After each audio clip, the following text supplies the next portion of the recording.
आधार card से biometrics निकाल दिया गया, उससे आपका अकाउंट से पैसे निकल सकते हैं। बच्चों ने डार्क वेब एक्सेस किया और वो कहीं ना कहीं किसी ट्रैप में फंस के कहीं बाहर चले गए या कुछ गलत हरकत कर दी। So somebody was accessing her camera. Dark web illegal है यूज करने। शूटर हायर किया डार्क वेब से पूरी फैमिली को मारने के लिए। ये सब कुछ पॉसिबल है डार्क वेब में।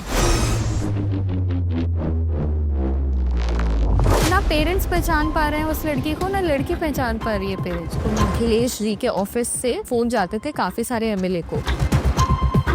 साइबर सिक्योरिटी का जो करियर है वो पिछले हम देख रहे हैं 2-3-4 सालों में बहुत ज्यादा इंक्रीज हो गया। 15 दिन बाद मैं सो जगह पे हूँ, वहाँ पे नेटवर्क नहीं आता है, तो उसका ओटीपी आप अभी दे दो ताकि मैं तब ट्रांजैक्शन कर सकूँ। Awareness is the only key to stop cyber crime. Hello friends, आज का जो पॉडकास्ट है वो बहुत ही अमेजिंग होने वाला है। आज हमारे साथ जो स्पेशल गेस्ट हैं वो चंडीगढ़ से इतना दूर से ट्रैवल करके आए हैं। तो इनका नाम है साक्षी पांडे। ये साइबर वाली दीदी जो है ना वो यही है। जी हाँ, साइबर वाली दीदी, इनको आप जानते होंगे इंस्टाग्राम के ज़रिए। इनका मैं बैकग्राउंड बताऊं तो साक्षी काफ़ी समय से साइबर सिक्योरिटी में वर्किंग है और ये रिसर्चिंग टीम में बहुत इनका योगदान रहा है।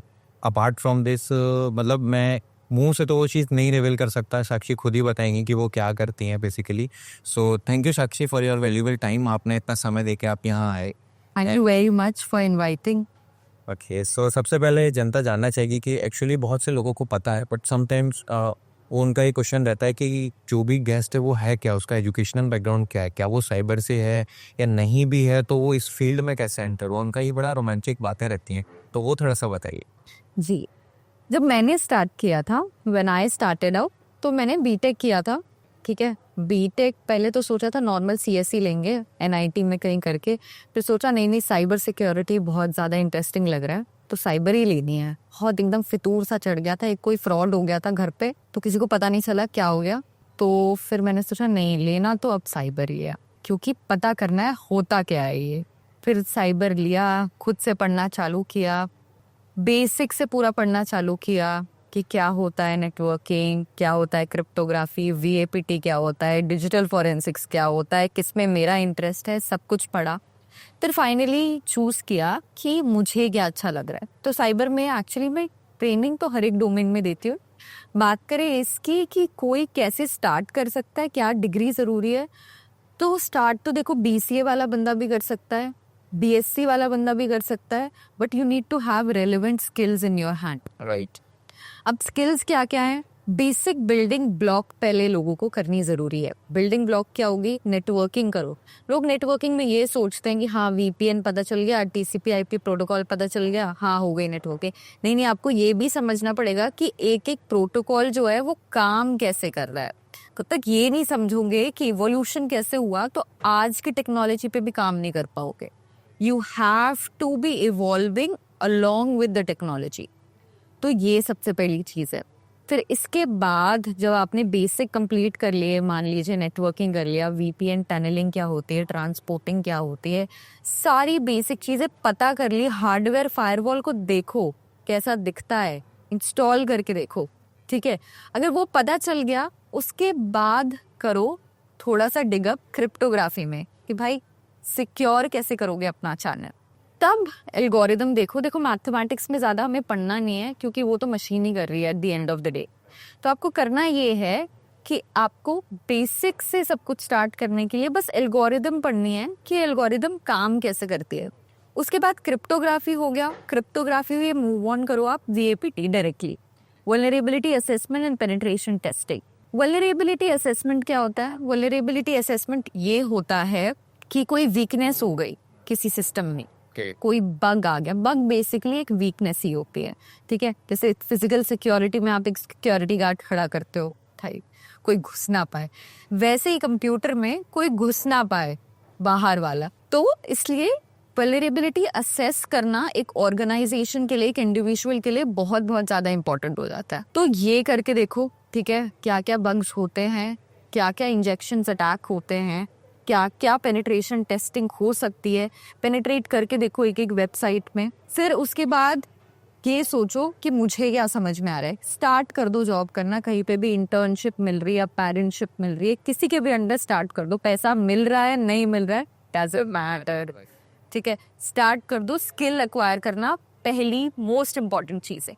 Once you have acquired the skill then move on with कि मुझे क्या पसंद आ रहा है, कौन सी डोमेन मुझे इंटरेस्ट कर रही है। कई लोगों का ये भी क्वेश्चन होता है कि मुझे कोडिंग नहीं आती, तो क्या मैं साइबर सिक्योरिटी परस्यू कर सकता हूँ? बिल्कुल कर सकते हो, क्योंकि साइबर सिक्योरिटी के अंदर भी काफ़ी सारी डोमेन है। Domain related to data privacy, data protection, फिर उसके बाद GRC, governance, risk and compliance. It's just like कि हमारी कंट्री में गवर्नमेंट होती है, अगर ट्रैफिक लाइट नहीं होगी तो कोई भी किसी को भी ठोक रहा होगा गाड़ी। वैसे ही गवर्नेंस एक कंपनी के लिए भी बहुत ज़रूरी है कि क्या क्या रूल में क्या क्या चीज़ें एक पर्टिकुलर सेट ऑफ प्रोटोकॉल या रूल से ही फॉलो हो। तो गवर्नेंस, रिस्क एंड कंप्लायंस उस चीज़ के लिए काम आता है, ठीक है। तो आप ये सारी फील्ड भी एक्सप्लोर कर सकते हो। बहुत इंटरेस्टिंग है, लोगों को लगता है बहुत बोरिंग है, नहीं नहीं, बहुत इंटरेस्टिंग है, बहुत ज़्यादा इंटरेस्टिंग है, ठीक है। मुझे तो बहुत इंटरेस्टिंग लगती है, मुझे भी लगता था कि बहुत बोरिंग है, बहुत इंटरेस्टिंग है ये। फिर इसके बाद आप क्या क्या स्टार्ट कर सकते हो, आप कोई भी एक लैटरल शिफ्ट कर सकते हो जिस ऑर्गेनाइजेशन में हो कि अच्छा मुझे इसमें ज़्यादा इंटरेस्ट है, आप उसमें एक शिफ्ट कर लो, ठीक है। When you have acquired the skill, देखो साइबर सिक्योरिटी में लोग बोलते हैं जॉब लेना मुश्किल है, लेकिन आप ये समझो कि ये हमारे जितने भी ले ऑफ हुए, इसमें ले ऑफ ना साइबर सिक्योरिटी के लोगों का हुआ ही नहीं है, क्योंकि ऑलरेडी इतनी सारी वैकेंसीज खाली हैं। इसी और स्किल्ड इनफ लोग लेंगे, ठीक है। मेरे काफ़ी सारे स्टूडेंट्स हैं जो इधर उधर प्लेस हो गए जस्ट बिकॉज कि उनके पास स्किल थी। If you are skilled, no matter कौन सी डिग्री है आपके पास, आप साइबर सिक्योरिटी में ले सकते हो। So this is the basic of starting for cyber security for a new Qamar. I am telling this through your channels. अभी रिसेंटली हमने ये गवर्नमेंट का भी देखा था कि एटलीस्ट अभी जो 10 लाख वैकेंसीज हैं वो साइबर सिक्योरिटी में एम्प्टी हैं, और बहुत सारे फील्ड्स में यहाँ लोग इमर्ज करके आगे अपने आप को एनरोल कर सकते हैं अगर उनके पास स्किल सेट बहुत अच्छा है। तो ये आपकी बात अच्छा है। तो आगे बढ़ते हैं। हमारा जो पहला सवाल है वो यही कि अभी इंडिया में इतना ज़्यादा साइबर थ्रेट बढ़ गया है, साइबर क्राइम इस लेवल पे इंक्रीज़ हो रहा है, तो कौन कौन से सबसे ज़्यादा इमर्जिंग क्राइम्स हैं? एक तो वो, दूसरा because you are a female, तो आपने कई ऐसे चैलेंजेस देखे होंगे दुनिया में, मार्केट में, कि क्या फीमेल्स को लेके सबसे ज़्यादा इश्यूज आते हैं। बिकॉज वो क्या है कि हमने ऐसा इजीली देखा है कि वो इजीली टारगेटेड हो जाती हैं, कहीं ना कहीं इन्फ्लुएंस हो जाती हैं। बिकॉज ऐसा नहीं कि वो स्ट्रांग नहीं है, बट समहाउ उनको कोई कन्वर्ट कर देता है एज एन एक ट्रैप के ज़रिए। तो वो कैसे हो सकता है, जस्ट बताएंगे? हाँ, तो पहले तो ये बताते हैं कि कॉमन टाइप के थ्रेट्स क्या है एक ऑर्गेनाइजेशन के लिए और एक इंडिविजुअल के लिए, ठीक है। एक ऑर्गेनाइजेशन के लिए कॉमन टाइप ऑफ थ्रेट तो यही हो गया आजकल जो AI बेस्ड अटैक हो रहे हैं, ठीक है। AI के दो पहलू हैं। जैसे हमारे पास WannaCry रैंसमवेयर आया था, मैं बताऊँ तो WannaCry रैंसमवेयर को AI की मदद से ही मिटिगेट किया गया था। अब पहली चीज़ ये हो गई, और अब अटैकर भी AI का यूज़ कर रहे हैं ताकि हम उस चीज़ को बाईपास कर सके, ठीक है। तो दो पहलू इसके ये, तो AI अटैक तो हमेशा टॉप पे रहेगा। फिर उसके बाद ransomware as a service attacks. Ransomware आज के टाइम पे भी एक भी पोर्ट खुला रह गया आपका, ठीक है। So once I was investigating some case, this is very renowned company, I won't take the name, but उनके प्रोडक्शन का एक पोर्ट खुला रह गया था जिसके वजह से $1 मिलियन का नुकसान हो गया। अब उन्होंने वो प्रोडक्शन वाला बंदा फायर आउट किया, उससे पेनल्टी भी ली। तो आप समझ सकते हो इसकी सीवियरिटी कितनी है ransomware as a service attack की, ठीक है।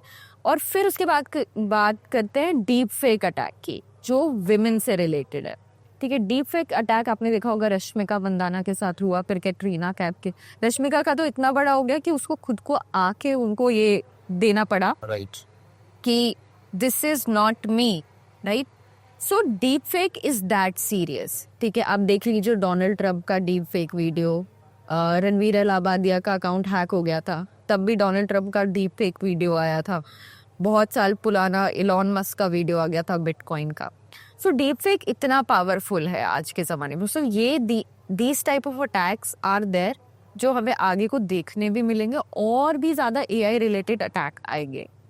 विमेन को क्या सेफ्टी रखनी चाहिए आज के लिए, वो ये कि वो क्या सोशल मीडिया पे पोस्ट करने हैं वो ध्यान से पोस्ट करें।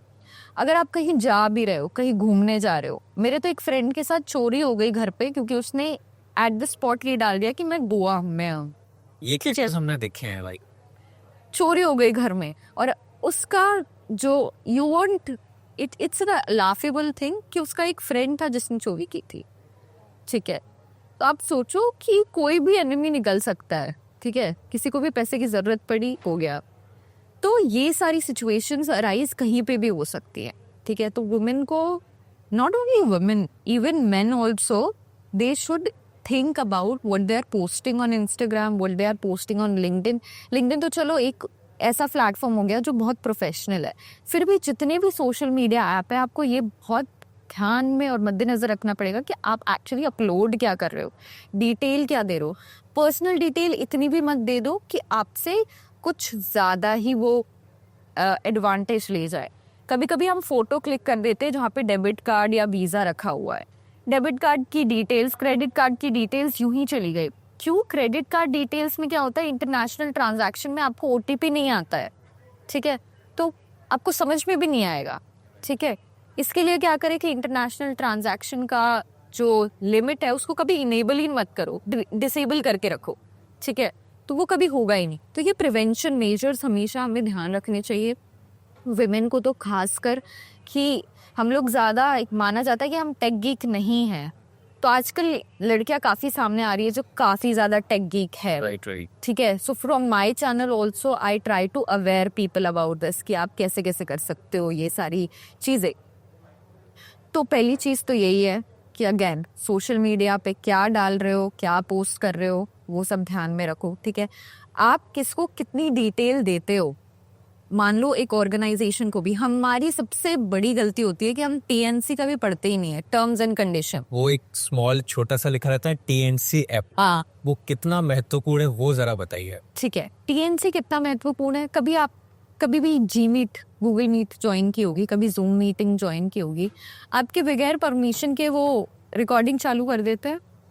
दे should take consent, it is by law that they have to take consent. हम टर्म्स एंड कंडीशन में चेकलिस्ट कर देते हैं कि आई अग्री, हम कंसेंट दे रहे हैं ऑलरेडी, हम बिना पढ़े कंसेंट दे रहे हैं।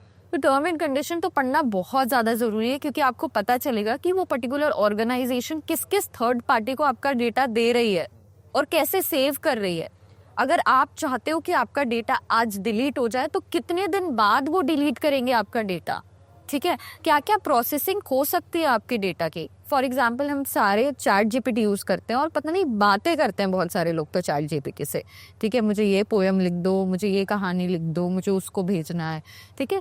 अब ये सोचो, ये जो एआई मॉडल है, इसको ट्रेन करने के लिए आप ही का ही डेटा सेट लिया जा रहा है। एक केस इसमें ये शेयर करूंगी। So this was a study with Alexa, okay, ठीक है। एलेक्सा का जो सर्वर था उसमें एक कपल की एकदम कॉन्फिडेंशियल बातें स्टोर थी, राइट। ठीक है। अब वो कॉन्फिडेंशियल बातें स्टोर है, तो आप ये सोच सकते हो कि we have evolved where, right. तो ये सारी चीज़ें आपको बहुत ध्यान में रखनी पड़ेगी कि टेक्नोलॉजी का यूज़ कैसे करना है, अपनी राइट्स पता होनी चाहिए, कि कंसेंट लेना चाहिए आप recording. This call has now been started recording, ये बहुत सुना होगा आपने, ठीक है। ये स्टार्ट हुआ है 2019 के बाद, when we have started taking our data privacy very seriously in India, ठीक है। And then we had DPDP act 2023 जो हमारा पास हो गया, जिसमें लिखा हुआ है नोटिस और कंसेंट बहुत इम्पॉर्टेंट है, बहुत। तो आप कभी भी कोई मीटिंग में हो, आपका कॉल कोई रिकॉर्ड कर रहा हो या आपको कोई रिकॉर्ड कर रहा हो, ठीक है, वो आपका डिजिटल डेटा है, ठीक है। तो वो डीपीडीपी के अगेन अंदर आता है। तो आपको ये पता होना चाहिए कि आपसे नोटिस दिया होना चाहिए आपको, या फिर आपसे कंसेंट लिया होना चाहिए। इसमें एक और इंटरेस्टिंग केस है जो मैं बताना चाहूँगी। तो डीपीओ का कॉन्सेप्ट बड़ा नया है डीपीडीपी एक्ट में। क्या है डीपीओ? डीपीओ है डेटा प्राइवेसी ऑफिसर। अब हर एक कंपनी को एक डीपीओ रखना पड़ेगा, ओके, ठीक है। अब डीपीओ का काम क्या होता है? जितनी भी ये डेटा प्राइवेसी रिलेटेड पॉलिसीज है, कंप्लायंस है, ये फॉलो करना है अपने कंपनी में, ठीक है। अब डीपीओ तो बन गए, अब डीपीओ के बाद का स्टेप क्या है कि आपको हर जगह ये नोटिस करना पड़ेगा कि आप अपने कस्टमर को नोटिस दे रहे हो, ठीक है, कंसेंट ले रहे हो, कंसेंट के बेसिस पे ही डेटा स्टोर कर रहे हो, और जो डेटा स्टोर कर रहे हो वो गुड्स और सर्विसेज से रिलेटेड होना चाहिए, ऐसे नहीं कि कुछ भी ले लिया, राइट। ठीक है, कुछ भी नहीं ले सकते। ये भी लिखा है कि पर्पस लिमिटेशन होनी चाहिए, जो आपका पर्पस है वो फुलफिल होना चाहिए। अगर आपका डेटा सब्जेक्ट, मतलब हम जैसे लोग जो डेटा दे रहे हैं, अपना डेटा सब्जेक्ट बोल रहा है कि मुझे डेटा इरेजर चाहिए, कितने दिन में इरेज करके दोगे उसका डेटा, ठीक है, कितने दिन में डिलीट करके दोगे, ये भी बताना होना चाहिए उनको, ठीक है। तो इसका केस ये था कि एक एचआर थी कंपनी में और ये बंदा था। तो हमारे इंडियन सोसाइटी में क्या होता है कि हम लोग ज़्यादा सामने नहीं आ पाते हैं खुल के अपने जेंडर को लेके। If somebody is transgender let's say, तो वो अपने आप को खुल के बता नहीं पाते, या फिर उनके पेरेंट्स ही ना सप्रेस्ड कर देते हैं उस चीज़ को, ठीक है, due to whatsoever thing. Now ये जो सप्रेस कर दिया, इसकी वजह से एक नया चेक बॉक्स आया है, ऑप्ट आउट ऑफ टेलिंग, ऐसा करके आया है एक चेक बॉक्स, आप देखोगे अगर आपको नहीं बताना तो आप उस पर चेक बॉक्स कर दो। ये इसीलिए है, ये इंडिया में, आप कहीं यूएस जाओ, कहीं बाहर जाओ, तो वहाँ पे लोग खुल के बता लेते हैं। तो ये कंपनी ज्वाइन करने वाला था ये बंदा, तो उसमें क्या किया, उस एचआर ने टीम को बता दिया ही इज अ ट्रांसजेंडर। अब ना उसने कुछ डिस्क्रिमिनेशन फेस किया उसकी वजह से, तो उसने ना लैटरल शिफ्ट करने दूसरे प्रोजेक्ट पे, वहाँ पे भी सबको पता है, तो उसने ना कंप्लेंट रेज की, ठीक है, डीपीओ को, और वो कोर्ट में भी केस गया। उसमें कंपनी को लायबल माना गया क्योंकि एचआर रिप्रेजेंट्स द कंपनी। अब वो किसी को नहीं बता सकती कि किसका क्या है, आपकी सैलरी कोई किसी को नहीं बता सकता अनटिल अनलेस आप जाके बता दो। तो एचआर आपकी सैलरी किसी को नहीं बताएगी, आपका जेंडर किसी को नहीं बताएगी, आपका नाम, ईमेल, नाम तो देखो पता चल ही जाता है, ईमेल एड्रेस, फोन नंबर, आपकी हैंडराइटिंग, ये सब पर्सनल डेटा है जिससे आप आइडेंटिफाई हो सकते हो, ठीक है। अब ये भी बहुत सब्जेक्टिव है कि पर्सनल डेटा क्या होता है, सेंसिटिव पर्सनल डेटा क्या होता है, डेटा क्या होता है, ठीक है। अब मैंने बोला जैसे एज 21, अब क्या ये पर्सनल डेटा है? एज 21 के तो पता नहीं कितने लोग होंगे इंटायर वर्ल्ड में, ठीक है। अभी मैं ये बोल दूं कि कोई 120 साल का व्यक्ति, मान लो इस पूरे दुनिया में सिर्फ 5 व्यक्ति हैं, ठीक है, अब ये पर्सनल डेटा बन गया। So that is why data is itself subjective, कि कब वो पर्सनल डेटा बन गया, कब वो सिर्फ डेटा है, ठीक है। तो पर्सनल डेटा को आप कैसे रख रहे हो वो भी बहुत ज़्यादा इम्पोर्टेंट है। तो ये सारी कंडीशंस फॉलो। में आपने जब जो डेटा की बात करी, डेटा प्राइवेसी की बात करी, हमने जनरली एक चीज़ देखी है, वो ये कि जनरली हमारे सोशल मीडिया प्लेटफॉर्म पर एक चीज़ सर्कुलेट होकर आती है, गूगल फॉर्म। आज की डेट में बहुत ज़्यादा आ रहा है, वो गूगल फॉर्म को फिल कीजिए, चाहे वो स्कूल्स, कॉलेजेस के, यूनिवर्सिटी के स्टूडेंट्स हो, या हम भी जैसे कोई एम्प्लॉय कहीं वर्किंग है तो गूगल फॉर्म को फिल कर दीजिए, कोई मीटिंग या कोई सेमिनार कंडक्ट करना है, तो वहाँ पर डेटा देना कितना खतरनाक हो सकता है वो बताइए। जी, जब भी आप गूगल फॉर्म भरते हो, उस धर पे ये नहीं लिखा है कि वो आपका डेटा एक्चुअली स्टोर कैसे कर रहे हैं, ठीक है। आपने देखा होगा ये मार्केटिंग टीम, लीड्स जनरेशन वाली टीम, ये कहीं से भी कॉल आ जाता है आपको, ठीक है, कहीं ना कहीं आपका नंबर, आपका नाम, आपका एड्रेस उनके पास ऑलरेडी है, ठीक है, तभी वो आपको कॉल कर पा रहे हैं। विच मीन्स आप रैंडमली कहीं ना कहीं अपना डेटा देते रहते हो, ठीक है, नहीं भी देते रहते हो तो कहीं ना कहीं से लीक हो रहा है मतलब डेटा। तो आपको ये सारी चीज़ों से बहुत ज़्यादा बचना चाहिए, क्योंकि मान लीजिए आधार कार्ड से बायोमेट्रिक्स निकाल दिया गया, ठीक है, उससे आपका अकाउंट से पैसे निकल सकते हैं, ठीक है। आपको इतनी सेफ्टी रखनी पड़ेगी उस चीज़ की कि पर्सनल डेटा ना लिंक करके सिर्फ फाइनेंशियली नहीं, कोई रेप्यूटेशन डैमेज भी कर सकता है अपनी। इससे एक रिलेटेड एक केस ये था, एक लड़की थी, she used to be a lot on social media, ठीक है, तो हर सोशल मीडिया में रहती थी। तो एक दिन इंटरव्यू देने गई वो, तो the interviewer showed her that you are live on this pornography website and she was live from past 3 months 24/7, ठीक है। So somebody was accessing her camera. बाद में पता चला कि उसने किसी लिंक पे क्लिक किया था, जिसकी वजह से अगर आपका कंप्यूटर डिवाइस ऑफ भी है तो भी वो कैमरा एक्सेसिबल है, राइट, ठीक है। अब सोचिए कोई इतनी लड़की जो इतनी सोशल मीडिया में थी, उसकी हालत अब कैसी हुई है कि वो 4 दीवारी में अपने आप को बंद कर लिया है, 3 बार सुसाइड करने की कोशिश कर ली है, और वो कोई भी गैजेट्स को आज हाथ तक नहीं लगाती है। सो ये सारे केसेस जब आते हैं ना, तब आपको पता चलता है कि सीवियरिटी कितनी है, आप पर्सनल डिटेल्स कितना शेयर कर रहे हो। ईमेल एड्रेस कहीं ना कहीं से तो मिला होगा, ठीक है, आपको लगा तो होगा कि कोई जानकार जरूर है, ठीक है, आपको जानता जरूर है, तभी आपने उस ईमेल को देखा। तो 10 बार सोचिए आप किस लिंक को क्लिक कर रहे हो, कौन सी अटैचमेंट खोल रहे हो। आपको लग रहा है जेन्युइन है, आप एनी रन पे जाओ, ठीक है, मालवेयर को स्कैन करो, लिंक दे दो, ठीक है, देयर आर मेनी वेबसाइट जो लिंक दे दो, आपको ये बता देंगी ये मैलिशियस लिंक है कि नहीं। ये सब कर लो पहले, फिर उसके बाद करो, स्पेशली वुमेन आउट देयर। एक वेबसाइट है, शायद आपको भी पता होगा, piratestotal.com का है, जिस पे हम मतलब 99% तक तो डिटेक्ट करके देख सकते हैं कि वो कितना, तो वो लेजिट है या नहीं, मतलब बिल्कुल लेजिट है, वायरस टोटल बिल्कुल लेजिट है, उसका एपीआई भी बिल्कुल लेजिट है। तो आप क्या कर सकते हो, कोई भी अटैचमेंट फाइल को वहाँ पे जाके इंपोर्ट कर सकते हो और देख सकते हो कि मैलिशियस है कि नहीं है। अब आप श्योर हो गए कि मैलिशियस नहीं है तो भाई ओपन कर लो, ठीक है। तो ये सारी चीज़ें करना बहुत ज़रूरी है। साक्षी, दूसरे क्वेश्चन की तरफ बढ़ते हैं। तो मेरा जैसे कि आपका जो बैकग्राउंड है, मोस्टली मैंने ये नोटिस किया है कि आप सभी को टिप्स देते हैं साइबर में, कैसे आप एंटर हो सकते हैं, क्या स्टडी कर सकते हैं, ठीक है। तो सर्टिफिकेशन कितना इम्पोर्टेंट है, और इसमें कोई स्टूडेंट के लिए मेनली, क्योंकि ये मैंने पॉडकास्ट जनरली जो नए इमर्जिंग लोग हैं स्टूडेंट्स के लिए रखा है, ताकि उनको पता चले कि एग्जैक्टली हम किस डोमेन में जाए। आई नो आप मोस्टली चीज़ें वो है कि आप अपने पेड और उससे करते, बट समहाउ इस पॉडकास्ट के ज़रिए एक नॉलेज देना चाहेंगे स्टूडेंट्स के लिए कि कैसे वो इस फील्ड में आए और सर्टिफिकेशन कितना इम्पोर्टेंट है।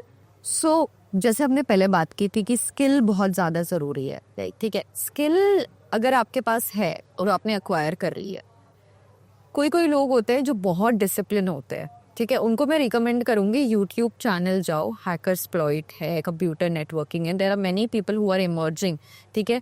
अगर आप इतने डिसिप्लिन हो कि डेली जाके आप प्रैक्टिस कर सकते हो एक यूट्यूब वीडियो देख के, तो करना चालू करो, वेल एंड गुड। बट क्या होता है, कई बार आपका डिसिप्लिन इधर उधर हो जाता है, आज देखा फिर 1 महीने बाद देखा, अब प्रैक्टिस भी नहीं की है, कुछ नहीं आ रहा है, ठीक है। उन लोगों को सर्टिफिकेशन की बहुत ज़्यादा ज़रूरत होती है, क्योंकि सर्टिफिकेशन के एग्ज़ाम के बहाने आप काफ़ी कुछ पढ़ लेते हो, राइट।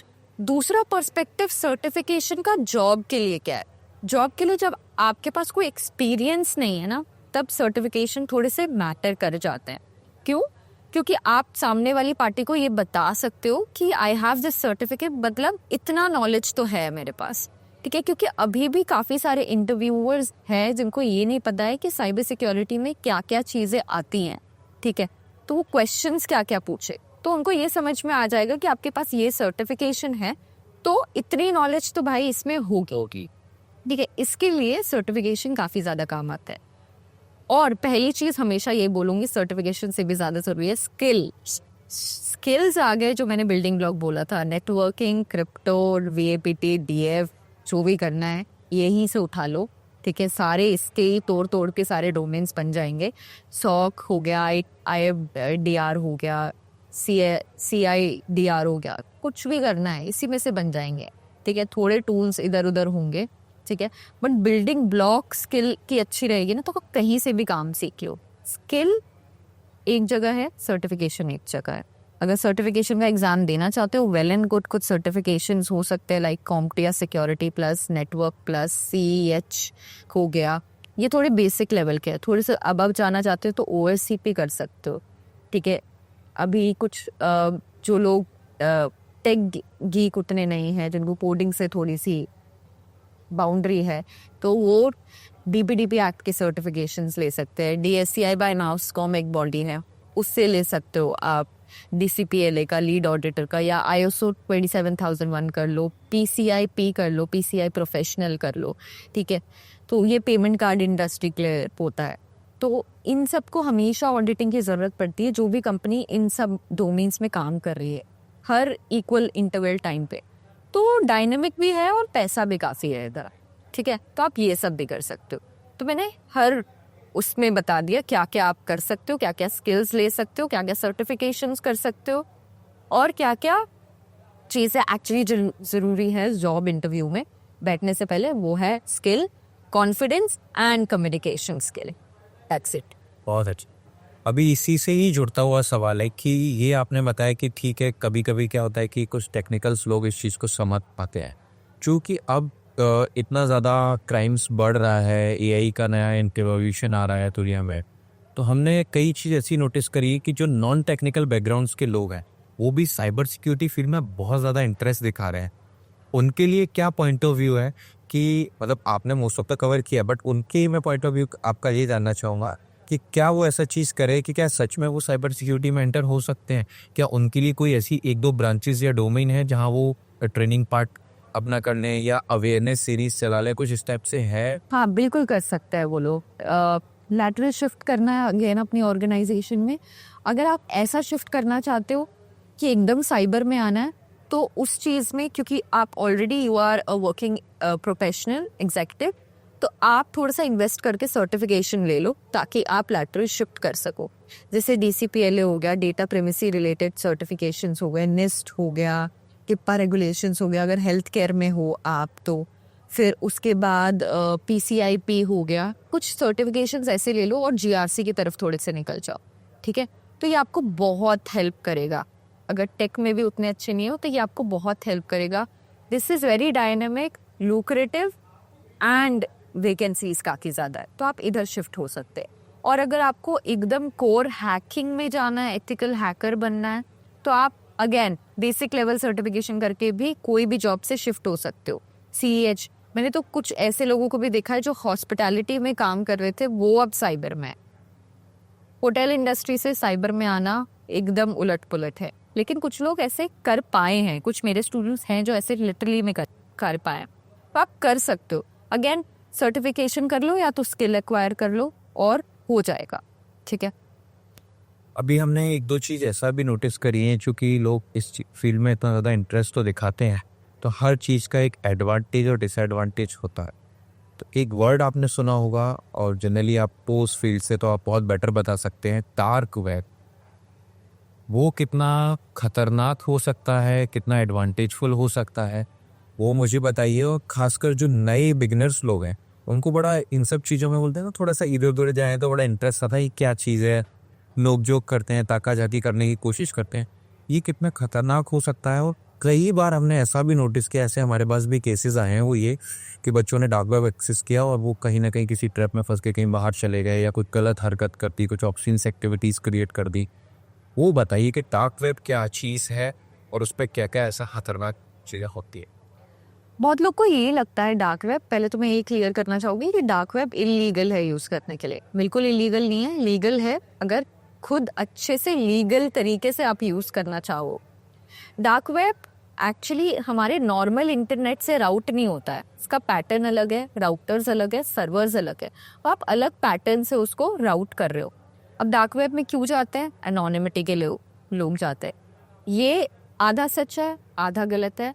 एनोनिमिटी देता है डार्क वेब, लेकिन 100% नहीं, ठीक है। तो अब डार्क वेब के अंदर ना पैकेट ऐसे जाते हैं, एक के ऊपर एक के ऊपर एक के ऊपर। तो क्या हो गया, ये जो हेडर लग रहा है ये IP हेडर है, ठीक है, डिफरेंट सर्वर का। एक सर्वर को सिर्फ आगे पीछे का पता है, उसके पहले का और उसके भी बाद का कुछ नहीं पता। तो ये एनोनिमिटी इस तरीके से मेंटेन हो रही है। अगर आप लीगल तरीके से पढ़ाई लिखाई के लिए डार्क वेब यूज़ करना चाहते हो, बिल्कुल यूज़ कर सकते हो, ठीक है। .onion वेबसाइट ही आप एक्सेस कर सकते हो।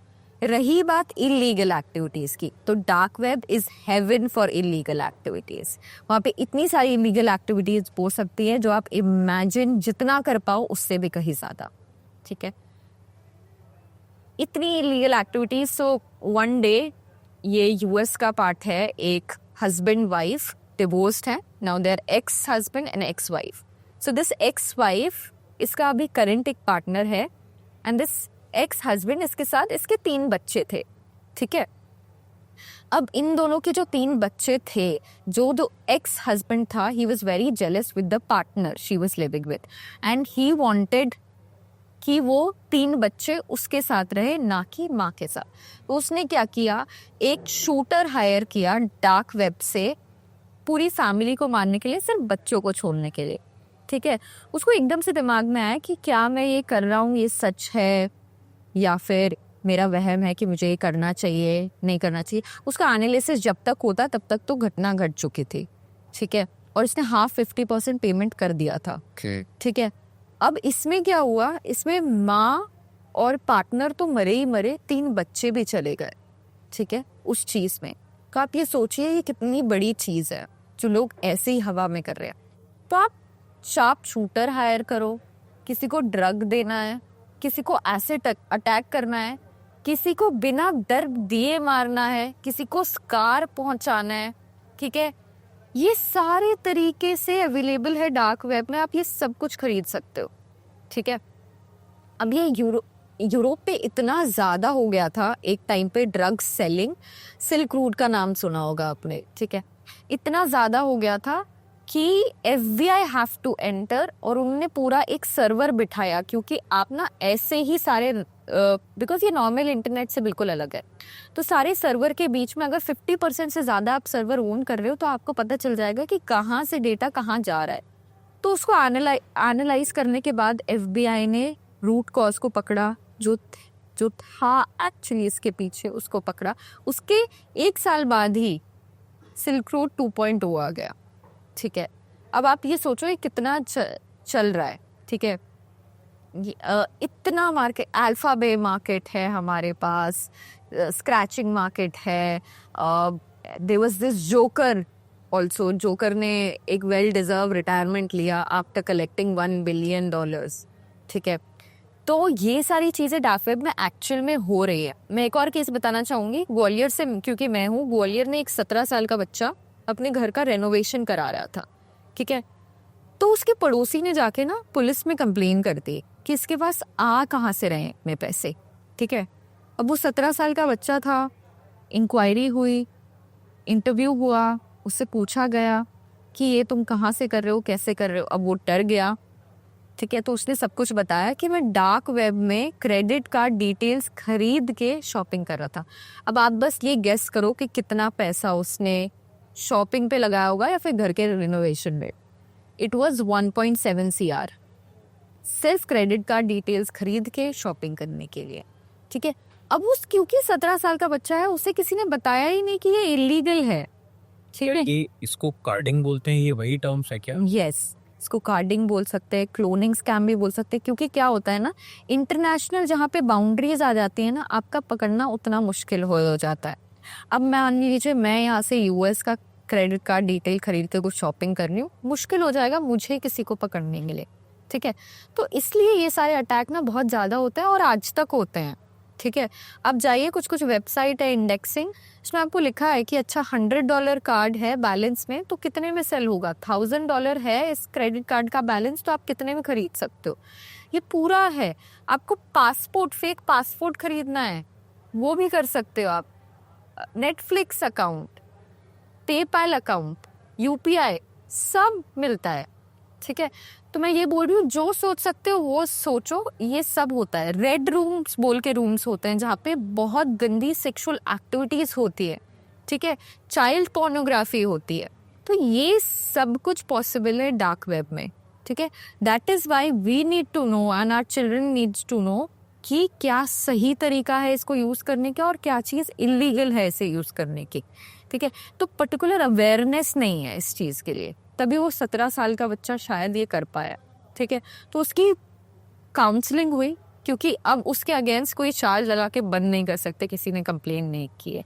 ठीक है, अब ये सोचिए अगर पड़ोसी कंप्लेन कभी करता ही नहीं तो वो क्या क्या कर चुका होता और कहाँ पे होता, कौन सी जेल में बंद होता वो। राइट, कितनी बड़ी चीज वो गलत काम कर सकता था। ड्रग स्मगलिंग से लेके सारी चीजें स्मगलिंग होती हैं, even human as well, human body parts as well. ठीक है, everything is possible in dark web. That is why it is dangerous and called heaven for illegal activity. So dark web से related ही एक मैं mix जानना चाहूँगा। बहुत से लोग ऐसा सोचते हैं कि वहाँ इजीली चले जाओ, इजीली लिंक्स पे एक्सेस कर सकते हैं। आई नो कि ये थोड़ा सा खतरनाक तो है ही है ना, इतना आपने ऐसी सी चीज़ें बताई कि सच में डरावने वाली है। और अगर आप ये मैं बताना चाहूँगा, उन्होंने जो भी चीज़ बताई वो सिर्फ एक अवेयरनेस पर्पज से था। ऐसा नहीं कि आप पता चला आपने शूटर का नाम सुन लिया वहाँ पहुँच गए हायर करने के लिए, नहीं, ये सिर्फ एजुकेशन पर्पज से है। तो इस पर मिथ्स क्या क्या हो सकते हैं डार्क वेब से रिलेटेड, थोड़ा सा बताइए। सो डार्क वेब से रिलेटेड काफ़ी सारे मिथ ये हो सकते हैं, जैसे कि मैंने पहले ही बताया कि FBI ने अपने सर्वर लगाए हुए हैं डार्क वेब में। तो काफ़ी बार कुछ लोग जो ये क्रेडिट कार्ड डिटेल्स खरीदने जाते हैं, या फिर मान लो कोई शार्प शूटर रेंट करने जा रहे हो आप, या फिर कोई भी इलीगल एक्टिविटी ऐसी वैसी करने जा रहे हो, बहुत बार FBI या CIA ने ये वेबसाइट फेक लगा के रखी है ताकि आपको ट्रैप कर सके कि आप हो जो ये चीज़ें इलीगल कर रहे हो। ठीक है, फिर काउंसलिंग वगैरह देंगे, वो नेक्स्ट बात है, लेकिन ये सीरियस पंगा हो सकता है। आप कोई भी वेबसाइट पे जाके ये नहीं सोच सकते कि हाँ इस पे जाके अब मैं खरीद सकता हूँ। एक तो बात ये हुई। दूसरी बात, ये लेजिटिमेट आधे से ज़्यादा नहीं होती है, क्योंकि कुछ कुछ वेबसाइट लेजिटिमेट होती है क्योंकि आपने एक एडवांस पेमेंट कर दिया। अब ये सोचो ये सब कुछ ऑनलाइन हो रहा है, आपका काम होगा नहीं होगा ये आपको भी नहीं पता। ठीक है, तो इसमें भी फेक है सब कुछ। ठीक है, 100 में से इक्का दुक्का होंगी जो आपको मिल जाती हैं, जो हमेशा डार्क वेब में सर्व करते रहता है, क्योंकि ये जो सारी लिंक होती है ना, एक्चुअली ये चेंज करते रहते हैं ताकि कैच ना कर पाए इनको FBI और CIA। एक वेबसाइट पे होस्टेड नहीं रहते हैं, इसकी वजह से नॉर्मल लोगों को तो ये ढूंढना ही काफ़ी मुश्किल हो जाएगा ये सारी चीज़, जो कि अच्छी चीज़ है। ठीक है, क्योंकि अच्छी चीज़ है ताकि इलीगल एक्टिविटी थोड़ी और रिड्यूस होगी इस चीज़ से काफ़ी हद तक। नहीं, इसी से जुड़ता ये था कि मोस्टली इनने नोटिस किया है कि वो डार्क वेब कर लेते हैं, चले भी जाते हैं, लेकिन इसमें एक टर्म है डिजिटल फुटप्रिंट्स। वो ये भूल जाते हैं कि क्या हमें ट्रेसेबल हूँ, और मोस्टली देखा है कि मैं VPN लगा लूँगा या प्रॉक्सीज का यूज़ कर लूँगा, क्या ये भी ट्रेसेबल है या नहीं है? तो जैसे मैंने पहले बोला था, एनोनिमिटी की बात करते तो 100% एनोनिमस कुछ भी नहीं है। सो डार्क वेब पे मान लीजिए ये आपका क्लाइंट है, ये सर्वर है, facebook.onion बोल के भी वेबसाइट है, फेसबुक की ही legitimate onion site dark web पे है होस्टेड। ठीक है, अब ये जो होस्टेड है वेबसाइट के नॉर्मल फेसबुक से थोड़ी सी अलग है, जो आप सिर्फ डार्क वेब पे जाके ही एक्सेस कर सकते हो। मान लो मैं वो एक्सेस कर रही थी, it's totally legal to use it. ठीक है, अगर मैं एक्सेस कर रही हूँ तो सोचो US का सर्वर, जापान का सर्वर, नीदरलैंड्स का सर्वर ऐसे जा रहा है। ठीक है, अब इसके पास K1 K2 K3 की है। ठीक है, अब इसने क्या किया, क्योंकि ये 3 बार इनक्रिप्टेड है, लेयरिंग सुनी होगी आपने, जिसकी वजह से एनोनिमिटी है। तो मान लीजिए ये K3 है, ये K2 है और ये K1 है, ये आपका डेटा पैकेट है। ये डेटा पैकेट गया मान लीजिए जापान के पास। सबसे पहले जापान के पास क्या है, K3 है, तो उसने K3 को ओपन कर लिया, 2 इनक्रिप्शन है। तो उसके बाद नेक्स्ट राउटर का एड्रेस लिखा है, मान लीजिए US है नेक्स्ट राउटर, उसके पास K2 की है तो K2 को खोला उसने। फिर नेक्स्ट राउटर के पास गया नीदरलैंड पे, उसने K1 को खोला। अब ये पैकेट पे कोई की नहीं लगी है, तीनों की खुल चुकी है। अब ये डायरेक्ट क्लाइंट के पास जा रहा है। अगर इस जगह पे कोई आके देखता है डेटा पैकेट, उसको वो डेटा पैकेट दिख जाएगा, तो पूरी एनोनिमिटी तो कहीं नहीं है ना। ये पूरा मैकेनिज्म है कि आप थोड़ी बहुत एनोनिमिटी कर पाओ, लेकिन पूरी एनोनिमिटी कहीं पे भी नहीं है। चाहे आप कितनी भी VPN लगा लो, अगर VVIP केस आया तो आप पकड़े जाओगे। हाँ, तो आप समझ सकते हैं कि अगर आप ऐसा सोचें कि आप सेफ़ हैं, तो सेफ़ तो कोई भी इस दुनिया में उस हद तक नहीं है। हाँ, आप अपने आप को रख सकते हैं, लेकिन जैसा साक्षी जी ने बताया कि आपकी एनोनिमिटी बिल्कुल वहाँ खता है। आप ट्रेसेबल है हर चीज़, गवर्नमेंट एजेंसी चाहेगी तो हमें कभी भी ट्रेस कर सकती है, बिल्कुल। साक्षी, साइबर सिक्योरिटी फील्ड्स में जब आप एंटर होंगे तो हम मोस्टली देखते हैं कि लोगों की लाइफ में बहुत चैलेंजेस आते हैं। तो वो क्या क्या चैलेंजेस आपने फेस करे, उससे कैसे आप ओवरकम हुए? तो एक पब्लिक को ये बताइए कि ऐसे चैलेंजेस आ सकते हैं, आप ऐसे उनको ओवरकम किया जाए, क्योंकि वो आपका जो जनरल होता है ना कि यार हम अभी रिसेंट ही उसी चीज़ से गुजरे हैं, तो वो एक अच्छा क्लैरिटी उनको मिल जाएगा कि वो उस चीज़ को फेस ना करें। चैलेंजेस तो एक्चुअली बहुत है। साइबर सेल के साथ काम करना तो बहुत चैलेंजिंग होता है, क्योंकि कुछ कुछ केसेस ऐसे होते हैं जिसमें आपको धमकियाँ भी आती है। ठीक है, सो बीइंग अ वुमेन, मैं पहली धमकी से तो एक्चुअली बहुत डर गई थी। ठीक है, तुम जहाँ रहते हो वहाँ से उठवा ली जाओगे। ठीक है, ऐसे मुझे किसी ने बोला था। ठीक है, तो थोड़ी बहुत धमकियाँ आती है जो काफ़ी चैलेंजिंग होता है, काफ़ी डिस्टर्बिंग भी होता है कभी कभी, कि आप ऐसे केसेस सॉल्व कर रहे हो। कुछ कुछ केसेस इतने मीडियोकर कभी कभी निकल जाते हैं और आप सोचते हो ऐसे भी लोग होते हैं दुनिया में। एक ड्रग स्मगलिंग का केस था, जिस लड़की को हम ढूंढ रहे थे, उसके पेरेंट्स ढूंढ रहे थे उस लड़की को, उसको पकड़ के ड्रग स्मगलिंग काम के लिए लगाया गया था। अब उसको हमें वो 20 साल बाद मिली, मतलब मैं ये पहले नहीं 20 साल बाद मुझे आज ये पता चला ऐसा केस है, एक लड़की मिली है, उसको लेना है। ना पेरेंट्स पहचान पा रहे हैं उस लड़की को, ना लड़की पहचान पा रही है पेरेंट्स को, कोई कनेक्टिविटी नहीं है। और वो जो काम कर रही है उसको लग रहा है कि वो सही कर रही है, ठीक है। तो इतना ब्रेन फ्यूजनिंग और ब्रेन वॉश हो जाता है कभी कभी इस चीज। तो ये कुछ चैलेंजेस होते हैं कभी कभी, किसी की साइकोलॉजी को एड्रेस करना, किसी को समझाना कि जो आप इलीगल कर रहे हो वो एक्चुअली बहुत कुछ गलत है, जो आपको नहीं करना चाहिए, लाइफ में कोई पर्सपेक्टिव नहीं है इसका। तो ये सारे चैलेंजेस आते हैं। कभी कभी कुछ चैलेंजेस ऐसे आते हैं जिसमें आपको पता ही नहीं होता कि ये केस में काम कैसे करना है, क्योंकि इतनी टेक्नोलॉजी, आज कुछ अटैक हो रहा है, कल कुछ नया हो रहा है, ठीक है। तो हमें अटैकर की पर्सपेक्टिव से भी सोचना पड़ता है कि कैसे होगा। तो एक केस आया था, again not taking the governments name, but एक यूपी में उस टाइम पे अखिलेश जी के ऑफिस से फ़ोन जाते थे काफ़ी सारे एमएलए को, ठीक है, कि आप इतना पैसा भिजवाइए, आप इतना पैसा भिजवाइए। कुछ लोगों ने पैसे दिए भी और कुछ ने कंप्लेन की कि एक्चुअली सीएम ऑफिस का नंबर है।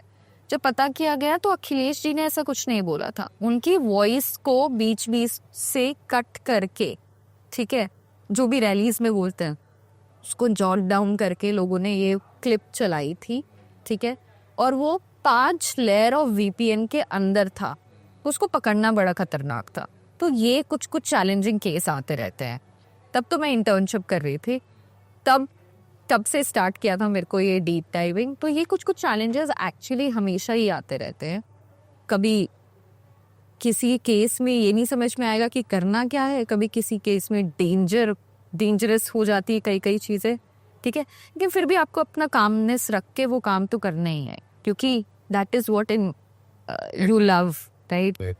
तो कभी कोई ऐसा पॉलिटिकल प्रेशर आया है, मैं ये नहीं कहूँगा कहाँ से, बट कभी ऐसा चैलेंजिंग फेस किया है कि यार ये केस है और इसमें ऊपर से आदेश आए कि नहीं यार कुछ रिकॉर्डिंग में छेड़छाड़ कर दीजिए, या कहीं कोई ऐसी चीज़ है?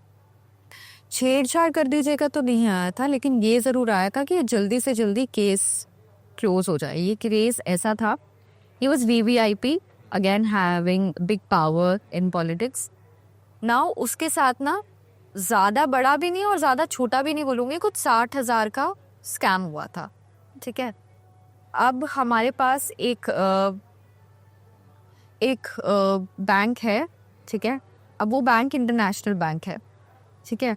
अब उसने ना क्या किया, एक किसी को फ़ोन दिया था और वो BBA किया हुआ है और वो पेट्रोल पंप में काम करता है।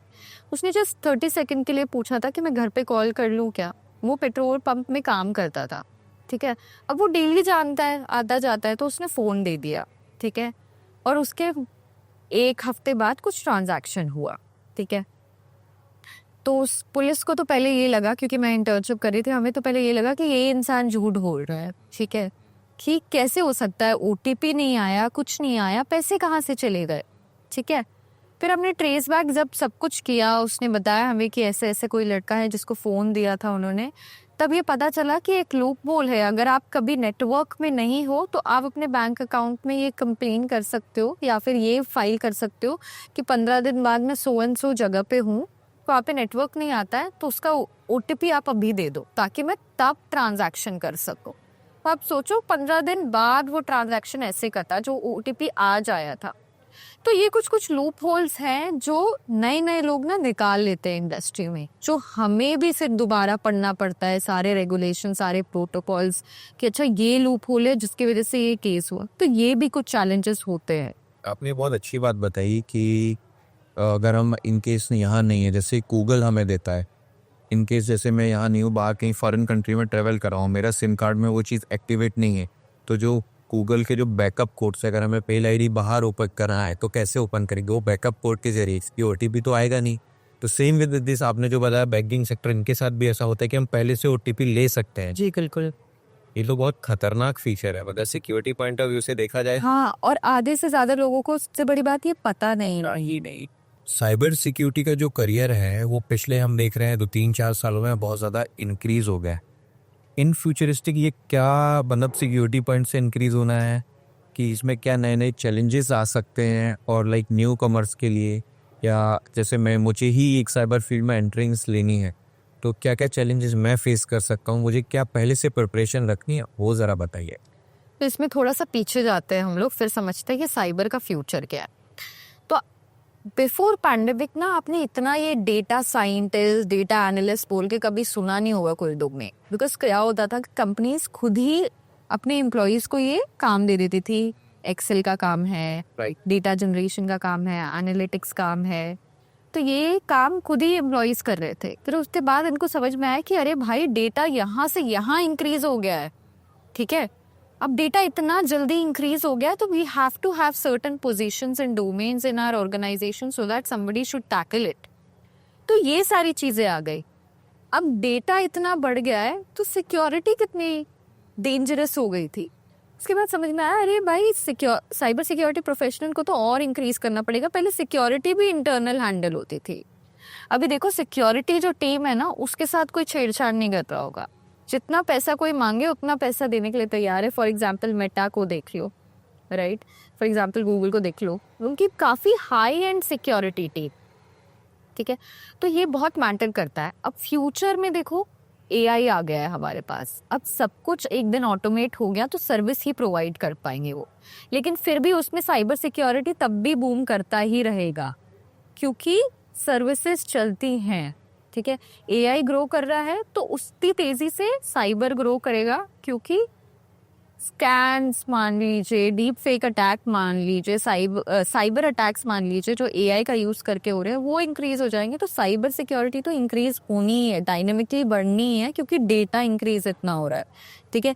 जितने लोग इंटरनेट पे जा रहे हैं, जितने लोग डीप वेब, डार्क वेब का यूज़ कर रहे हैं, इलीगल एक्टिविटीज़ कर रहे हैं, ये कहीं ना कहीं ये सिंप्लीफाई कर रहा है कि साइबर कितना ज़रूरी है, सिक्योरिटी कितनी ज़रूरी है, ठीक है।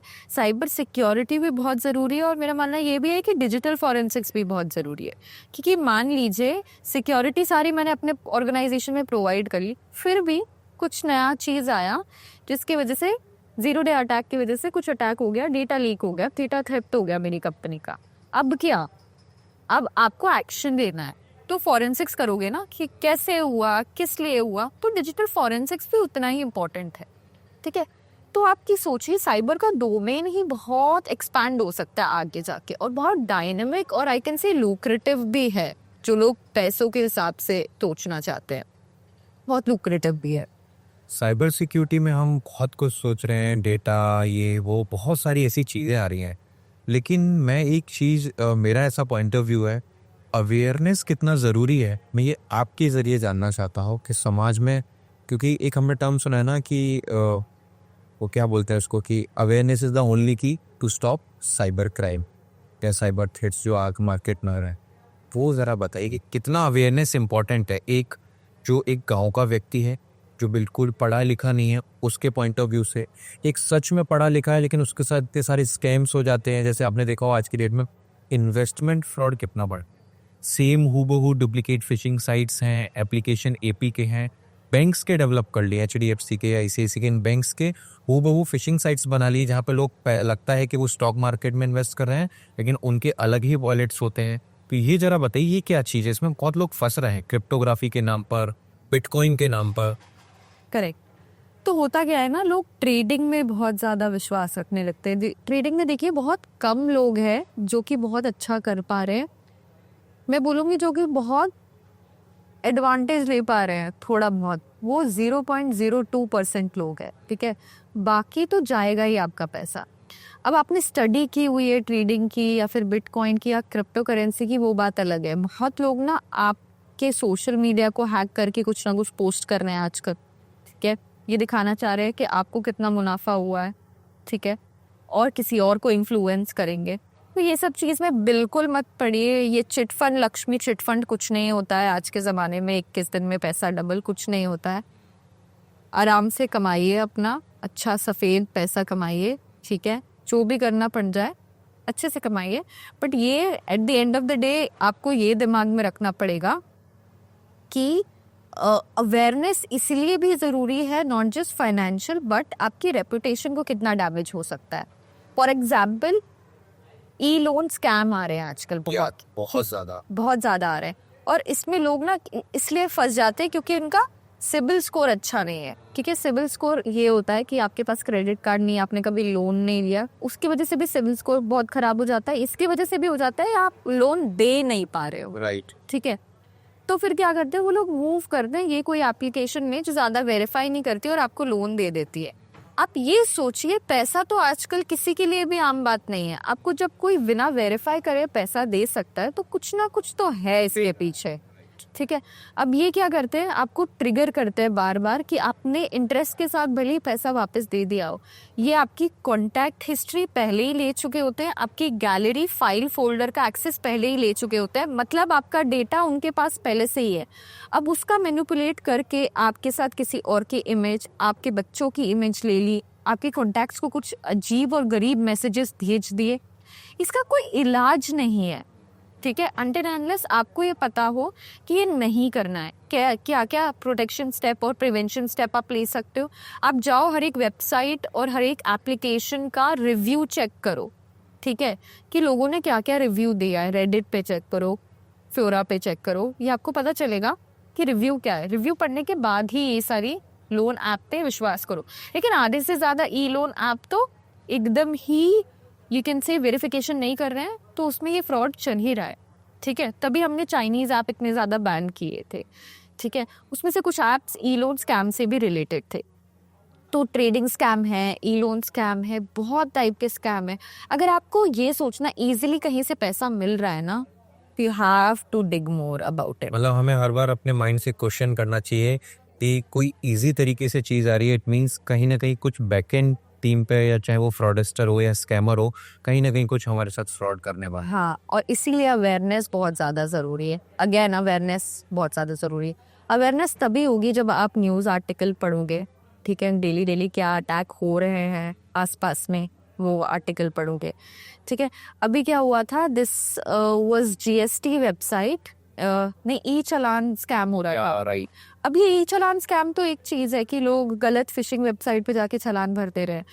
अभी बिहार के एक वेबसाइट में जहाँ ये चालान स्कैम हुआ, वहाँ पे जो पैकेट में जो पेमेंट पोर्टल था ना, वही हैकर ने अपना डाल दिया। अब लेजिटिमेट वेबसाइट है सोचिए, लेकिन पोर्टल पैसे किसी और के पास जा रहे हैं। तो ऐसा भी हो सकता है कभी ना कभी।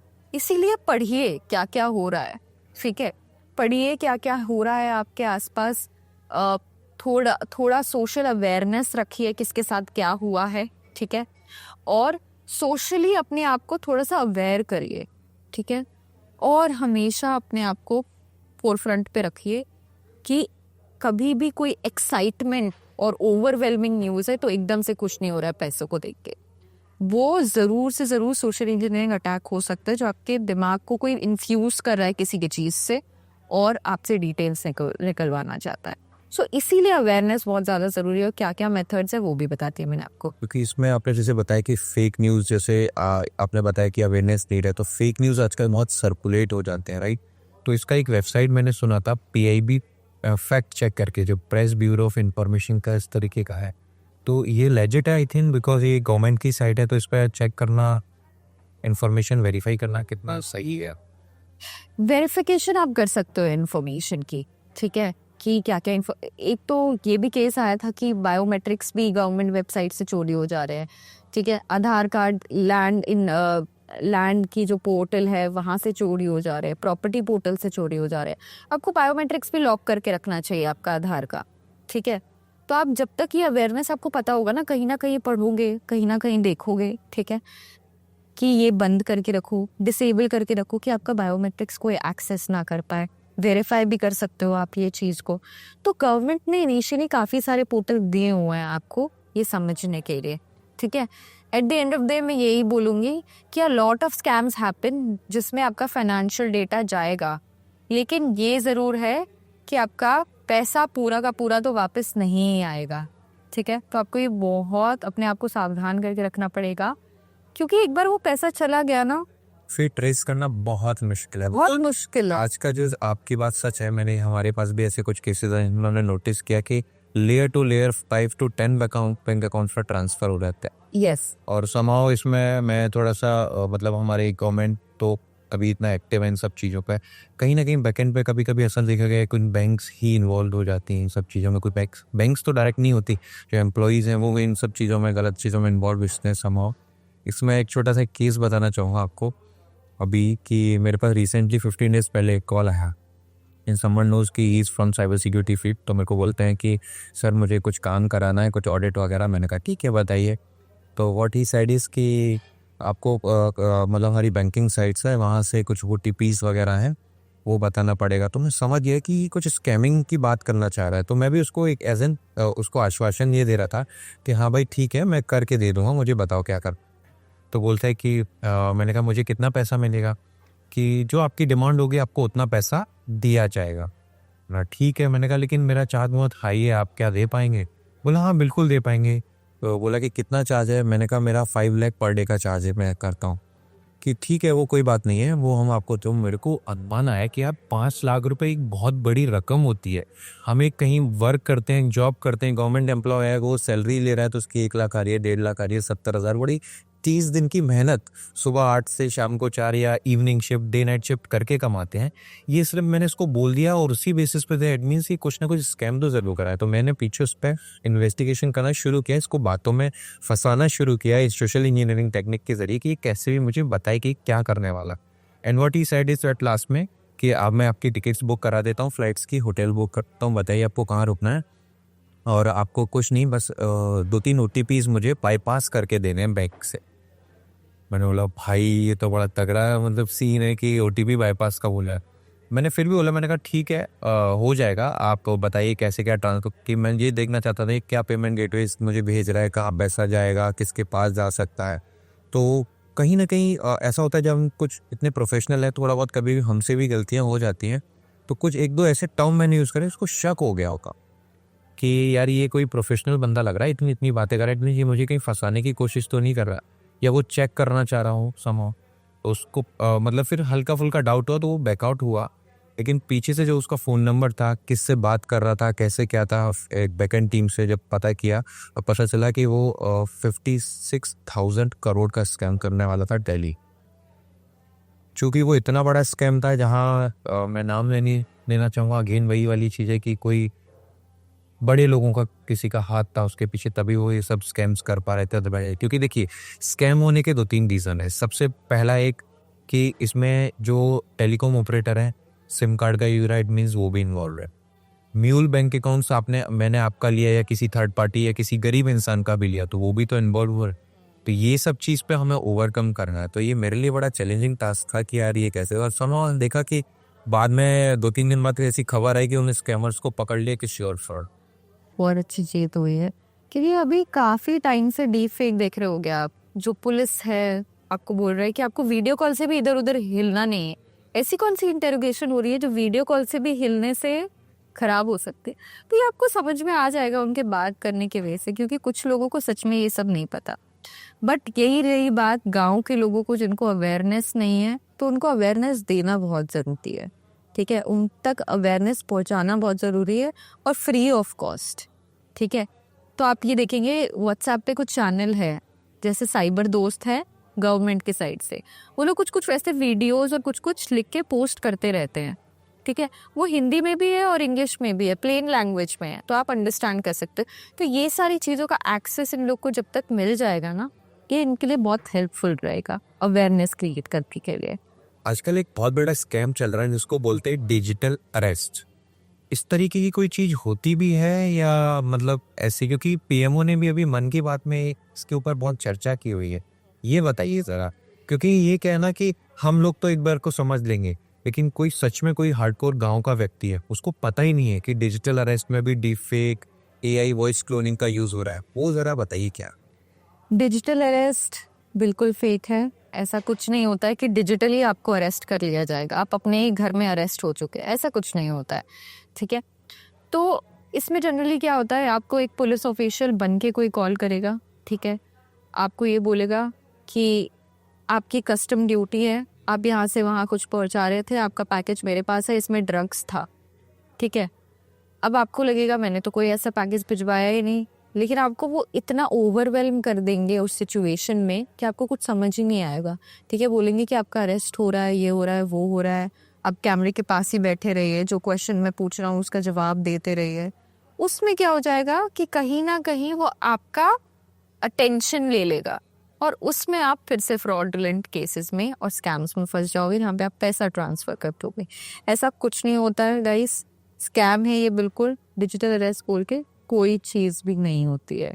ठीक है, वेदर कि आपका बेटा है, उसने किसी लड़की को छेड़ दिया था, हमने जेल में पकड़ लिया है, आपको पता ही नहीं आपका बेटा किधर है। पहले अपने बेटे से पूछिए कि वो कहाँ है।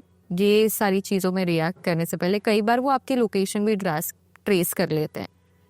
कि अगर मान लो चंडीगढ़ में, ये कॉल मुझे भी आया हुआ है, मैं चंडीगढ़ में जिस दिन पहुंची थी उसी दिन उन्होंने बोला कि हम चंडीगढ़ पुलिस से बोल रहे हैं।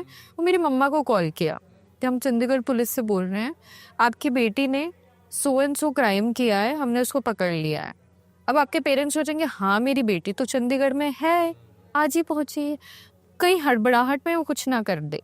तो आपका सबसे पहला ये चीज़ है कि आप अपने नोन वाले को फ़ोन करो, स्पेसिफाई करो, क्योंकि उस हड़बड़ाहट में ही आप कुछ गलत कदम ले सकते हो।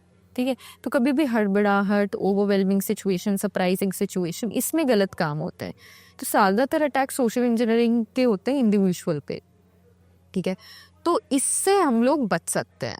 ठीक है, अगर करेक्ट टाइम पे हमने अपनी सूझबूझ लगाई उस टाइम पे, ठीक है, तो इससे हम बच सकते हैं। आजकल हम देख रहे हैं क्योंकि इतने सारे फाइनेंशियल फ्रॉड के केसेस सबसे ज़्यादा आ रहे हैं, स्टॉकिंग के केसेस बहुत आ रहे हैं, जो फेक आईडी क्रिएशंस के सबसे ज़्यादा है। वो तो बहुत मतलब मेल फीमेल दोनों ही इन चीज़ों को बहुत वो करे कि तुरंत डुप्लीकेट बना लेते हैं, उनको ट्रेस करना इतना मुश्किल हो जाता है। पर एल्गोरिथम का उसमें यूज़ है समहाउ। तो सबसे इसमें मैं ये जानना चाहूँगा कि लोगों को ऐसा लगता है कि जैसे आप साइबर वाली दीदी के नाम से बहुत फेमस है। मैंने देखा होगा आपके पास जनरली ऐसे केस ज़रूर आए होंगे कि यार मेरा इंस्टाग्राम हैक करवा दीजिए, ये मेरे गर्लफ्रेंड का, बॉयफ्रेंड का, ये केसेस सबने ही ली हैं। तो आप बताएंगे कि इतना आसान होता है क्या हैक करना? देखिए, किसी ने इतनी बड़ी कंपनी खोल के रखी है, वो बेवकूफ़ तो नहीं होगा कि उसके इतने इजीली इंस्टाग्राम अकाउंट हैक हो जाए, ठीक है, या फेसबुक अकाउंट हैक हो जाए, या कोई भी अकाउंट हैक हो जाए। उनकी सिक्योरिटी टीम बहुत पावरफुल है, इवन एल्गोरिदम बहुत पावरफुल है। ठीक है, अनटिल एंड अनलेस आप फिजिकली किसी का पासवर्ड ले ना लो, पता ना कर लो, कुछ तरीकों से पता ना कर लो, तब तक ये बिल्कुल पॉसिबल नहीं है। ठीक है, कितना ब्रूट फोर्स करोगे? इसलिए पासवर्ड स्ट्रॉन्ग रखने के लिए बोला जाता है, टू फैक्टर ऑथेंटिकेशन ऑन करने के लिए बोला जाता है। और ये आप एक पे नहीं, और कई कई लोग होते हैं 10 वेबसाइट पे एक ही सेम पासवर्ड रख रहे हैं, एक का भी पता चला सबका पता चल गया, तो वो भी मत करिए, क्योंकि उसमें भी काफ़ी सारे कॉन्सिक्वेंसेस हो सकते हैं। क्योंकि एक बार में आपकी सारा चीज़ गया, सारे वेबसाइट गए, सारे चैनल्स गए, सारे सोशल मीडिया एप्लीकेशंस गए। तो सबसे पहली चीज़ पासवर्ड स्ट्रॉन्ग रखो, टू फैक्टर ऑथेंटिकेशन रखो, आजकल फ्री फैक्टर ऑथेंटिकेशन भी आ गया है, वो भी रखो। ठीक है, तो कोई भी जिसने इतनी बड़ी कंपनी खोली और जो चल रही है वो बेवकूफ़ इंसान नहीं है। अगर इतना इजी होता है हैक करना तो हाँ, देयर आर पॉसिबल वेज जिसमें हम कर सकते हैं social engineering attack, phishing attack कर सकते हैं, किसी का पासवर्ड ले सकते हैं, या फिर किसी का वीक पासवर्ड ही है तो हमने चोरी कर लिया। ये सारी चीज़ें हो सकती है, बट अगैन इतना इजी सोचना कि हैक कर दो या हैक करके दे दो। एक तो मैं पहले ही रिप्लाई कर देती हूँ, कभी कभी कुछ हिलेरियस चीज़ें भी आती हैं, मैं रिप्लाई कर देती हूँ कि इतनी धाराएं लगेंगी तुम्हें अगर तुम हैक करना चाहते हो। इससे रिलेटेड एक केस था, तो एक लड़के ने ना कमेंट, हम लोग ट्रोलिंग बहुत सुन रहे हैं आजकल, हर चैनल, आजकल तो मुझे लगता है हर किसी को नेगेटिव ही बोलना है किसी की चीज़ में।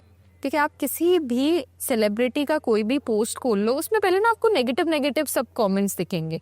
ठीक है, उनके पास इतना टाइम नहीं है कि वो आप पे लगाएं और पकड़वाएं आपको, पर आप पे बिल्कुल प्योर प्योर धारा लग सकती है। तो एक लड़का था जिसने एक फॉरेन लड़की को, यूएस में बैठे बैठे, he was Indian guy, foreign लड़की को, वो इंडिया आई थी, उसको छेड़ा कमेंट पे, मैसेज करके इंस्टाग्राम पे, और 3-4 और लड़कियों को। ठीक है, तो his parent was into government field. जब वो साइन कर रहे थे ना, उनके हाथ कांप रहे थे। आप सोचिए कि आपकी एक चीज़ से आपके पेरेंट्स को कितना असर पड़ सकता है। ठीक है, तो वो केस ख़त्म हुआ कुछ मान लीजिए कुछ पेनल्टी 10 लाख पे, जस्ट ट्रोलिंग की वजह से। तो आप ट्रोलिंग ना करिए, किसी को नेगेटिव ना बोलिए, ये बहुत अच्छा रहेगा क्योंकि उसमें भी आप पकड़े जा सकते हो।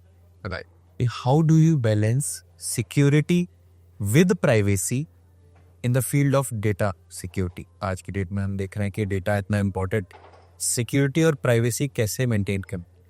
हाँ, तो हमें ये समझना पड़ेगा डेटा सिक्योरिटी और डेटा प्राइवेसी थोड़ी अलग है। डेटा सिक्योरिटी और डेटा प्राइवेसी ऐसी कि सिक्योरिटी करने के लिए आपको डेटा प्राइवेसी की ज़रूरत पड़ रही है, ठीक है। आपको ये सोचना पड़ेगा, आपको एथिकल प्रैक्टिसेस से करना है सब कुछ, ठीक है। आपको कंप्लायंस करना है इसमें। कंप्लायंस और एथिकल प्रैक्टिसेस के लिए जस्ट दैट आपको जीडीपीआर, यूरोपियन जीडीपीआर फॉलो कर लो या फिर इंडियन डीपीडीपी एक्ट फॉलो कर लो। ये एक्चुअली बताते हैं आपको डेटा प्राइवेसी और डेटा सिक्योरिटी को कैसे बैलेंस अप करके कैसे कैसे लॉज होने चाहिए, ठीक है। किसे हो गया आपका पर्सनल डेटा, हो गया मान लो बायोमेट्रिक्स, ठीक है।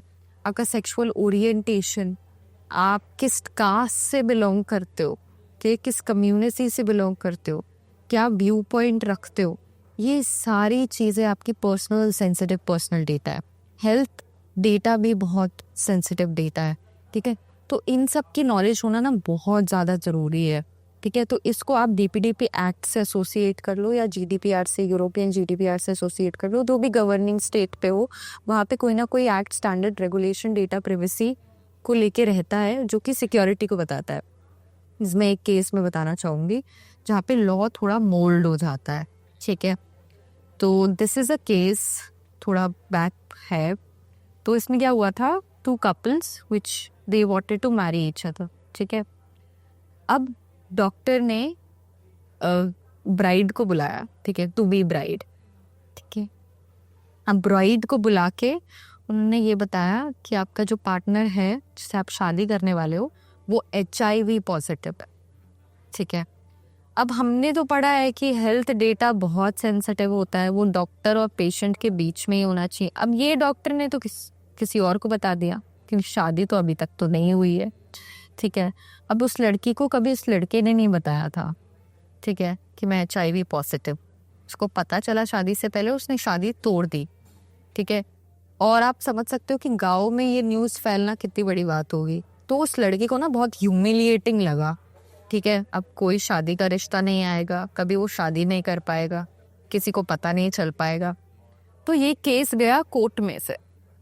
तो सुप्रीम कोर्ट ने पता है कि आपको क्या जजमेंट दिया। आप जस्ट ये सोचो कि डॉक्टर ने गलत काम किया, एक हिस्ट्री बता के, मेडिकल हिस्ट्री बता के किसी और को, ठीक है। बट यहाँ पे डॉक्टर के फेवर में आया जजमेंट, यहाँ पे लॉ मोल्ड हो गया। इसलिए क्योंकि ये सोसाइटी के अगेंस्ट है, ठीक है। कभी भी कोई भी चीज़ सोसाइटी के अगेंस्ट, स्टेट के अगेंस्ट, इंडिया के अगेंस्ट, ये ऐसे अगेंस्ट हो सकती है तो लॉ मोल्ड हो सकते हैं, ठीक है। अब ये सोचिए उससे एक HIV पॉजिटिव और एक और कोई इंसान हो जाता, शायद उनके बच्चे होते, तो वो भी इस चीज़ को, बीमारी को लेके आगे बढ़ते। तो ये जो डॉक्टर ने किया इस सिचुएशन में was absolutely right according to the court, ठीक है। तो ऐसे ऐसे सिचुएशंस भी आते हैं जहाँ पे कुछ इंटरेस्टिंग केसेस मिलते हैं हम लोगों को स्टडी करने के लिए। तो one such case was that. तो इसीलिए सिक्योरिटी और प्राइवेसी को आप दोनों को साथ में लेके चलिए, देखिए लॉ में लिखा क्या क्या है, उससे अबाइड करिए, ठीक है।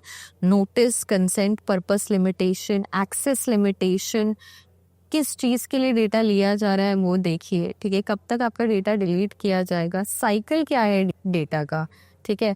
अगर आपको अपडेट करना है कुछ डेटा, कब आपको ऑर्गेनाइजेशन अपडेट करने के लिए देगी, डिसेमिनेशन कैसे हो रहा है, आपकी कहाँ कहाँ डेटा आपका जा रहा है। तो ये सब कुछ अंडरस्टैंड करना बहुत ज़रूरी है सिक्योरिटी विथ प्राइवेसी को रखने के लिए। राइट, आगे इसी से जुड़ता, जैसे क्योंकि आप करियर गाइडेंस देते हैं सभी स्टूडेंट्स, क्विक वे में हम जानना चाहेंगे स्टार्टिंग से एंड तक कि कोई, जैसे मैं नॉन टेक्निकल बैकग्राउंड से हूँ और साइबर सिक्योरिटी इमर्जिंग फील्ड में आना चाहता हूँ, क्या क्या मुझे पढ़ना चाहिए और क्या क्या चीज़ें, एक बेसिक टर्म्स आप दे सकते हैं और एडवांस लेवल पे कितना फिर तो वो अपने आप ही ग्रो कर जाए। हाँ, बेसिक लेवल पे अगर आपको स्टार्ट करना है साइबर से, acquiring skill related to networking, ठीक है। फंडामेंटल स्किल्स पढ़ो, VPN कैसे काम करता है, फायरवॉल कैसे काम करता है, एक एक प्रोटोकॉल के बारे में पढ़ो जो नेटवर्क लेयर पे हैं, जो नेटवर्किंग से रिलेटेड है, काम कैसे करते हैं, ठीक है। अगर ये सारे आपने कर लिए, उसके बाद क्रिप्टोग्राफी के बारे में पढ़ो, ठीक है। क्रिप्टोग्राफी में कौन से एल्गोरिदम कैसे काम करते हैं, सिक्योर कैसे कम्युनिकेशन हो रहा है। फिर उसके बाद VAPT के बारे में पढ़ो, ठीक है। VAPT पढ़ने के बाद प्रैक्टिस करना बहुत ज़रूरी है। कुछ लैब्स वेबसाइट क्विकली बना देती हूँ, हैक दिस साइट हो गया, ट्राई हैक नहीं हो गया, हैक द बॉक्स हो गया, पीको CTF हो गया, CTF टाइम हो गया, CTF लर्न हो गया। ये सारे वेबसाइट आप प्रैक्टिस करो, जितना प्रैक्टिस करोगे उतना आपको आते जाएगा, ठीक है। इतना कर लेना ही बहुत है एक स्टार्ट करने के लिए कोई भी जॉब में, ठीक है। उसके बाद डिसाइड करो कौन से डोमेन में जाना है, मुझे साइबर सिक्योरिटी के अंदर। तो अगर आपको कोडिंग नहीं आती है तो आप GDPR पढ़ो, ठीक है। यूरोपियन GDPR पढ़ो, NIST पढ़ो। फ्री डॉक्यूमेंट है, इसमें कोई पैसा नहीं लग रहा है आपका। ये सब कुछ बताइए, सब कुछ फ्री है, ठीक है। पेड सब्सक्रिप्शन तो लेना ही नहीं है किसी चीज़ का, अगर आप डिसिप्लिन इनफ हो, ठीक है। फिर उसके बाद जॉब की प्रिपरेशन चालू कर दो। लिंक्डइन पे बहुत एंगेजिंग रहो, ठीक है। लिंक्डइन एक ऐसा सच प्रोफाइल है जो सच में आपको जॉब दिला सकता है।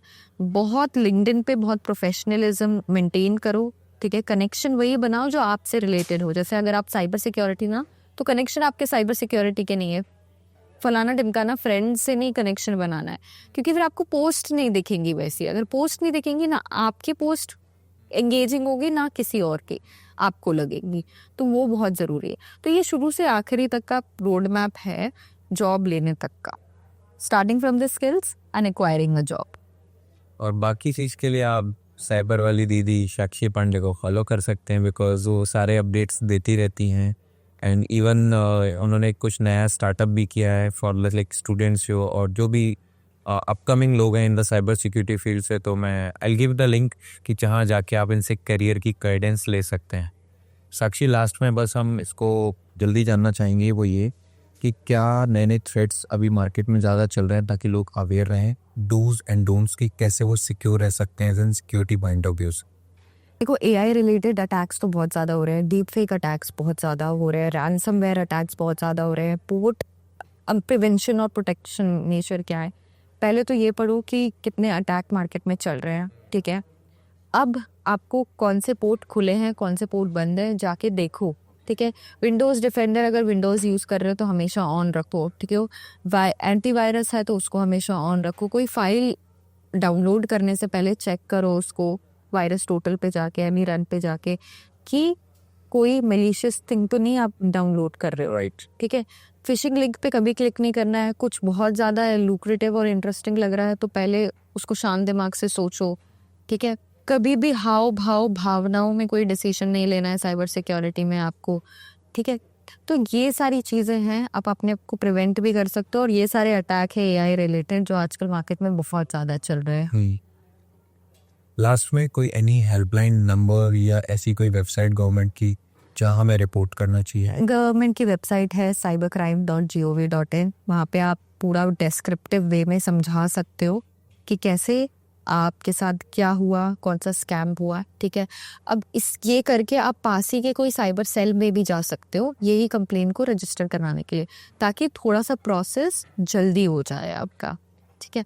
तो ये प्रोसेस जल्दी हो जाएगा आपका और आपको समझ में भी आएगा कि आगे क्या क्या डिटेल्स मुझे शेयर करनी पड़ेगी अगर इफ़ रिक्वायर्ड, और आपके पास रिवर्ट भी आ जाएगा उस चीज़ का। कई बार रिवर्ट तो 30 मिनट्स में भी आ जाता है। अगर कोई चीज़ आपने तुरंत, आपके साथ कोई स्कैम हुआ और तुरंत आपने कंप्लेन किया, तो कई बार 30 मिनट्स में भी देखा गया है कि कंप्लेन रिवर्ट बैक आ जाता है। कि हमारा फ़ोन चोरी हो जाता है, क्या कोई ऐसी गवर्नमेंट की साइट है जहाँ हम उस पर रिपोर्ट करें?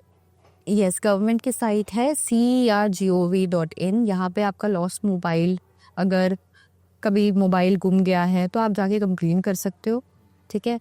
गवर्नमेंट बहुत एक्टिव रहती है आपके मोबाइल को रिवर्ट करने के लिए भी। आपका मोबाइल कभी मिला तो आपको वापस देगी भी। एक स्टूडेंट के साथ 1 महीने पहले गुम हुआ मोबाइल भी मिला था, ठीक है। अब सोच सकते हैं कि इसमें एक्टिविटी तो हो रही है, ठीक है। इट मीन्स गवर्नमेंट बैकएंड पे एक्टिव है जी, जस्ट कि हमारे ऊपर डिपेंड करता है कि हम उसको रिपोर्ट कर रहे हैं या नहीं। जी, बिल्कुल। ये मत सोचिए कि एक बार तो गया, अच्छा अब तो मिलेगा ही नहीं, कुछ काम तो होगा ही नहीं। रिपोर्ट करिए, ठीक है। पहली चीज़ है रिपोर्ट करिए, फिर देखिए क्या होता है आगे का पर्सपेक्टिव। ओके, सो साक्षी ने जो पोर्टल बताया वो है CEIR.gov.in, और ये I think department of telecommunication का है, जी। जो इस पर ट्रेस करते हैं। इसी से जुड़ता एक और सवाल है कि आजकल हम ये भी नोटिस करें कि हमारे आधार कार्ड में बहुत सारी सिम एक्टिवेटेड होती हैं, तो उसकी क्या साइट्स है गवर्नमेंट की?